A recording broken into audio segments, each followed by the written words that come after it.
Hello నేను MCS రావు. సాధారణంగా YSR Congress party సంబంధించినటువంటి కేసుల్ని పొన్నవోలు సుధాకర్ రెడ్డి గారే డీల్ చేస్తూ ఉన్నారు. కానీ మిథున్ రెడ్డి గారి కేసు విషయంలో మాత్రం పొన్నవోలు సుధాకర్ రెడ్డి గారు కనిపించలేదు. అలాగే చెవిరెడ్డి భాస్కర్ రెడ్డి గారి రిమాండ్ అప్పుడు కూడా ఆయన కనిపించలేదు. అంతకుముందు ఏ కేసు వచ్చినా సరే కోర్టులకి ఆయనే విచారణకు వచ్చేవాళ్ళు, ఆయనే వైఎస్ఆర్ కాంగ్రెస్ పార్టీ నిందితుల నుంచి ఆయన వాదించేవాళ్ళు, నిందితుల తరఫు నుంచి. కానీ ఇప్పుడు మిథున్ రెడ్డి విషయంలో మాత్రం కనిపించలేదు. సరిగ్గా ఈ పాయింట్ దగ్గరే వైఎస్ఆర్ కాంగ్రెస్ పార్టీలో విస్తృతంగా చర్చ జరుగుతుంది. ఒకప్పుడు చంద్రబాబు నాయుడు గారిని రాజమండ్రి సెంట్రల్ జైలుకి పంపించడానికి అప్పట్లో ఏఐజీగా ఉన్నటువంటి పొన్నవోలు సుధాకర్ రెడ్డి గారే కీ రోల్. తాడేపల్లి నుంచి ఢిల్లీ దాకా ఆయనే. కానీ ఇప్పుడు ఒక్కసారిగా ఆయన్ని పక్కన పెట్టేశారు. ఇప్పుడు ఆయన కనిపించట్లేదు. ఆయన వాదనలు పనికిరావేమో అనుకున్నారో ఏమో, ప్లస్ ఆయన వాదనలకు వస్తున్నారంటే ఖచ్చితంగా రిమైండ్ ఉంటుంది అని చెప్పి ఒక టాక్ వైఎస్ఆర్ కాంగ్రెస్ పార్టీలో విస్తృతంగా నడిచింది. ఎందుకంటే దాదాపు సంవత్సర కాలంగా అనేక కేసుల్లో అనేక మందిని రిమాండ్కి పంపించడం జరిగింది. తెలుగుదేశం పార్టీ కేంద్ర కార్యాలయానికి సంబంధించినటువంటి దాడుల విషయంలో కానీ, బోరుగడ్డ అనిల్ విషయంలో కానీ, నందిగం సురేష్ విషయంలో కానీ, వల్లభనేని వంశీ విషయంలో కానీ, ఇవన్నీ కూడా దగ్గరుండి పొన్నవోలు సుధాకర్ రెడ్డి గారే చూసుకున్నారు. కాకపోతే వాళ్ళని రిమాండ్ నుంచి కాపాడలేకపోయారు. ఎప్పుడైతే కొమ్మినేని శ్రీనివాసరావు రిమాండ్ విషయంలో పొన్నవోలు సుధాకర్ రెడ్డి గారు వాదనలు విన్నారో వైఎస్ఆర్ కాంగ్రెస్ పార్టీ పెద్దలు, ఆ రోజు నుంచే పొన్నవోలు సుధాకర్ రెడ్డి గారి వాదనల కంటే కూడా పదునైనటువంటి వాదనలు వినిపించేటువంటి వాళ్ళు కావాలి అని చెప్పి భావించారని చెప్పి ఒక టాక్ నడుస్తుంది. అందుకే ఇప్పుడు నాగార్జున రెడ్డి అనేటువంటి ఒక అడ్వకేట్ని ఇప్పుడు మిథున్ రెడ్డి కేసుల్లో వాదనలకి ఉంచారు. అయితే ఏసీబీ కోర్టులో వాదనలు వింటే కనుక మనకు కొంత ఆశ్చర్యం కూడా కలిగిస్తూ ఉంటుంది. ఎందుకనంటే మిథున్ రెడ్డిని అరెస్ట్ చేశారు పోలీసులు, సిట్ పోలీసులు అరెస్ట్ చేశారు. అరెస్ట్ చేసిన తర్వాత కోర్టులో సబ్మిట్ చేశారు. ఆదివారం రోజున జడ్జి దగ్గర తీసుకెళ్ళి ప్రొడ్యూస్ చేశారు. ఆ సందర్భంగా వాదనలు ఏ విధంగా వినిపించారు అనేది మనం ఆలోచించాలి. ఎక్కడ కూడా రిమాండ్ వద్దు, రిమాండ్కి పంపించొద్దు, రిమాండ్కి వేసేటువంటి సీరియస్ ఉన్నటువంటి కేసు కాదు, దానికి సంబంధించిన ఆధారాలు లేవు అని ఎక్కడ వాదించిన దాఖలాలు కనిపించలా. ఏం వాదించారు అని అంటే, మీరు రిమాండ్కి వేస్తే నెల్లూరు జైలుకి వెయ్యండి, ఆ నెల్లూరు జైల్లో ప్రత్యేకమైనటువంటి భోజనం, ఇంటి భోజనానికి అనుమతించండి. ఆయన ఎంపీగా ఉన్నారు కాబట్టి వై కేటగిరీ భద్రత కల్పించండి.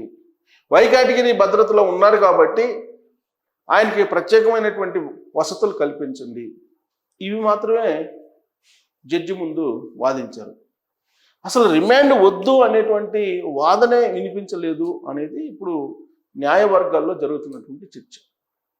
ఇప్పుడు మిథున్ రెడ్డి కానీ, లేదంటే ఆయన తండ్రి పెద్దిరెడ్డి రామచంద్రారెడ్డి కానీ, లేదా ఇతర వైఎస్ఆర్ కాంగ్రెస్ పార్టీ నేతలు కానీ అసలు ఈ కేసే అక్రమం అంటున్నారు. జగన్మోహన్ రెడ్డి గారు డైరెక్ట్గా ట్వీట్ చేశారు, ఇది అక్రమము, అన్యాయము, దీంట్లో ఆధారాలు లేవు, కేవలం చంద్రబాబు నాయుడు గారు బేతాళ కథను సృష్టించి పెట్టినటువంటి కేసు అని రకరకాలుగా ట్వీట్ చేశారు ఆయన. మరి ఇవన్నీ కోర్టులో మిథున్ రెడ్డి గారి తరఫున ఉండేటువంటి అడ్వకేటు ఎందుకు వాదించి మెప్పించలేకపోయారు జడ్జిని? వాదనలు విన్నటువంటి జడ్జి రిమాండ్కి వేశారు. ఆగస్టు 1వ తారీఖు దాకా మిథున్ రెడ్డిని రిమాండ్కి వేశారు. అయితే నాకు గుంటూరు జైలు వద్దు, విజయవాడ జైలు వద్దు, నాకు కేవలం నెల్లూరు జైలే కావాలి, అక్కడ ఎక్కువ వసతులు ఉన్నాయి మా క్లయింట్కి, మా క్లయింట్ని నెల్లూరు సంబంధించిన జైలుకి పంపించండి, ఇవి అడగడం అనేది ఒక విచిత్రమైన పరిణామంగా న్యాయవాదుల్లో చర్చ జరుగుతుంది. యాక్చువల్గా పొన్నవోలు సుధాకర్ రెడ్డి అయితే గతంలో మీరు గుర్తించుకుంటే కనుక ఆయన ఏఏజీగా ఉన్నప్పుడు, అడిషనల్ అడ్వకేట్ జనరల్గా ఉన్నప్పుడు ఫస్ట్ జగన్మోహన్ రెడ్డి నాకు, తర్వాతనే ఏఏజీ అని చెప్పారు. జగన్మోహన్ రెడ్డి కోసం ఎంత దూరమైనా నేను వెళ్తానని చెప్పారు. ఆ తర్వాత ఎన్నికలు జరిగినాయి, పోలింగ్ జరిగిన తర్వాత లండన్ వెళ్ళారు. లండన్ వెళ్ళినప్పుడు జగన్మోహన్ రెడ్డి గారితో పొన్నవోలు సుధాకర్ రెడ్డి గారి టీం కూడా వెళ్ళారు. అప్పుడు వాళ్ళు మాట్లాడుకుంటున్నటువంటి మాటలకు సంబంధించిన ఒక వీడియో లీక్ అయింది, మీకు గుర్తుంటే. ఆ వీడియోలో పొన్నవోలు సుధాకర్ రెడ్డి గారు ఏం మాట్లాడారంటే, ముఖ్యమంత్రి కాకపోతే జగన్మోహన్ రెడ్డి గారు చాలా ఇబ్బందుల్లోకి వెళ్ళిపోతాడు, అసలు కూరుకుపోతాడు, ఊబిలో కూరుకుపోతాడు. ఆ ఊబి నుంచి మళ్ళీ మనం ఎవరూ కాపాడలేము, కాబట్టి మనం సీరియస్గా ముఖ్యమంత్రిని చేయాలి ఆయన్ని అనేటువంటి యాంగిల్లో ఆయన మాట్లాడినటువంటి వీడియో ఒకటి లండన్ నుంచి అప్పట్లో లీక్ అయింది. అంటే పొన్నవోలు సుధాకర్ రెడ్డి గారు జగన్మోహన్ రెడ్డి గారికి ఎంత వీరభక్తుడో అర్థమవుతుంది మనకి. షర్మిల గారు చెప్పిన దాని ప్రకారం అయితే అసలు రాజశేఖర రెడ్డి గారి పేరుని షార్ట్షీట్లో అప్పట్లో పెట్టడానికి కారణం కూడా పొన్నవోలు సుధాకర్ రెడ్డి గారే. అందుకు బహుమానంగానే ఆయనకి ఏఏజీ పదవి జగన్మోహన్ రెడ్డి గారు అధికారంలో రాగానే 2019లో వెంటనే కొన్ని రోజుల వ్యవధిలోనే ఇచ్చేశారు అని చెప్పి ఆవిడ చేసినటువంటి కామెంట్. మరి అంత బంధం ఉన్నటువంటి పొన్నవోలు సుధాకర్ రెడ్డి గారిని కీలకమైనటువంటి ఈ కేసుల్లో పక్కన పెట్టారా, లేదంటే వ్యూహాత్మకంగా పొన్నవోలు సుధాకర్ రెడ్డి గారే సైలెంట్గా ఉన్నారా అనేటువంటి చర్చ అయితే నడుస్తూ ఉంది.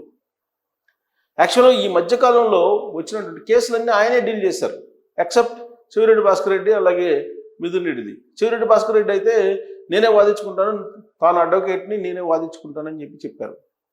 కానీ ఆయన వాదించుకున్నటువంటి తీరు, లేదంటే ఆయన వ్యక్తం చేసినటువంటి అభిప్రాయం మీద జడ్జే కొంత చిరాకు పడ్డారని చెప్పి కూడా అప్పట్లో వచ్చినటువంటి న్యూస్.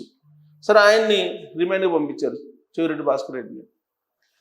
ఇప్పుడు చెవిరెడ్డి భాస్కర్ రెడ్డి జైలుకి వెళ్ళిన తర్వాత ఆ జైల్లో కిచెన్లోకి వెళ్తారు, లేదంటే వాకింగ్ అటు ఇటు నడుస్తున్నారు అని చెప్పి కూడా వచ్చింది న్యూస్.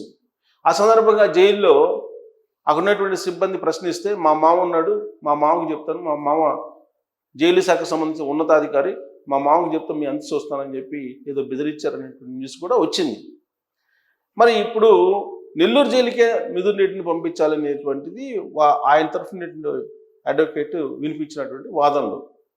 ఆయన పెట్టినటువంటి ప్రతిపాదనలో వారానికి 5 సార్లు ములాఖతులు ఉండాలి, ఇంటి భోజనానికి అనుమతి చేయాలి, వై కేటగిరీ భద్రత ఉన్నటువంటి ఎంపీ కాబట్టి ఆ స్థాయిలో ఉండేటువంటి జైలుని ఇవ్వాలి, ప్రత్యేకమైనటువంటి బ్యారెక్ని ఇవ్వాలి, వసతులు కల్పించాలి, ఇవన్నీ కూడా పెట్టారు. దానికి సంబంధించిన పిటిషను పెండింగ్లో అయితే ఉంది ప్రస్తుతానికి. కాకపోతే ఈ మొత్తం విన్న తర్వాత అక్కడ ఉన్నటువంటి న్యాయవాదులే ఆశ్చర్యపోయినటువంటి అంశం ఏంటంటే, అసలు రిమాండ్కి అర్హత లేని కేసు అని చెప్పి వాదించలేదు ఎక్కడా కూడా. కేవలం వైఎస్ఆర్ కాంగ్రెస్ పార్టీ వాళ్ళు మాత్రమే మీడియా ముందు, సొంత మీడియా ముందు, సోషల్ మీడియాలో ఈ కేసు అక్రమం అంటున్నారు. కానీ ఈ అక్రమ కేసు అని చెప్పి కోర్టులో వాదించేటువంటి పరిస్థితి రాలేదు అని చెప్పి ఇప్పుడు న్యాయవాద వర్గాల్లో వినిపిస్తుంది. సో మిథున్ రెడ్డికి సంబంధించినటువంటి కేసు నుంచి బహుశా పొన్నవోలు సుధాకర్ రెడ్డి గారు తప్పించుకున్నారు అని అంటే ఇది సీరియస్ కేసు, ఇది ఎంత వాదించినా కానీ రిమాండ్ ఖాయము. ఆ మచ్చ తనకు పడకుండా ఉండేందుకు వ్యూహాత్మకంగా ఆయన తప్పుకున్నారా అనేటువంటి చర్చ కూడా వైఎస్ఆర్ కాంగ్రెస్ పార్టీలో జరుగుతోంది. మరి ఏ కారణం చేత పొన్నవోలు సుధాకర్ రెడ్డి గారు దూరంగా ఉంటున్నారు? వ్యూహాత్మకంగా వైఎస్ఆర్ కాంగ్రెస్ పార్టీ అధిష్టానాన్ని దూరంగా పెట్టిందా, లేదంటే ఆయనే దూరంగా ఉన్నారా అనే దాని మీద మీరు కామెంట్ చేయొచ్చు. Thank you.